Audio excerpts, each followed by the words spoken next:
IT వాళ్ళకి మేము almost ఒక ప్రొఫార్మా ఒక ప్రోటోకాల్ ఎస్టాబ్లిష్ చేస్తున్నాం మా hospital. You have to strictly follow these 3 rules అని చెప్పేసి. మొదటిది 60-60 రూల్ అని అంటాం అనమాట. మీరు ఏ గ్యాడ్జెట్ అయితే వాడుతున్నారో 60% కంటే వాల్యూమ్ పెంచుకోవద్దు, 60 మినిట్స్ కంటే అది వాడద్దు.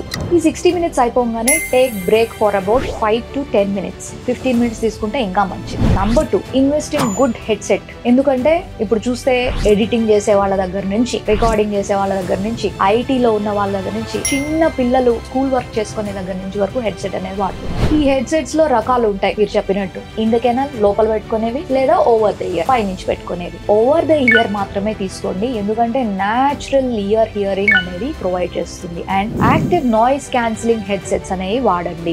ఎందుకోసము అంటే they are designed in such a way that బయట ఉన్న అంబియంట్ నాయిస్ నంతా క్యాన్సిల్ చేసేసి మీరు ఏదైతే కాన్సన్ట్రేట్ చేసి వినాలనుకుంటున్నారో ఆ శబ్దాన్ని మాత్రమే వినగలుగుతారు. లేకపోతే బయట నాయిస్ 50 డెసిబెల్స్ ఉంది అంటే మీరు ఇక్కడ శబ్దం అనేది వినపడక ఆ 60% వాల్యూమ్ వస్తే మీరు 80% 90% పెట్టుకొని అని చెప్పి ఇంకా గట్టిగా వినాల్సి వస్తుంది. తెలియకుండానే వాల్యూమ్ అనేది పెంచుకుంటారు. మూడవది, మంచి వర్క్ ఎన్విరాన్మెంట్ అనేది క్రియేట్ చేసుకోవాలి. ఇప్పుడు అన్ని చోట్ల సౌండ్ ప్రూఫ్ రూమ్స్ అని, ఇంట్లో వర్క్ చేస్తున్నాము, సౌండ్ ప్రూఫ్ రూమ్ అనేది పాసిబుల్ కాదు. అలాంటప్పుడు రగ్స్ వేసుకోండి, మంచి కర్టన్స్ వేసుకోండి, సౌండ్ అబ్జార్బ్ అయిపోతుంది. కిటికీ దగ్గర కూర్చోవడం అలాంటివి పెట్టుకోవద్దు. పక్కనే కన్స్ట్రక్షన్ వర్క్ ఉంటుంది, దానివల్ల శబ్దం వల్ల ఇంకా వాల్యూమ్ పెంచుకుంటారు.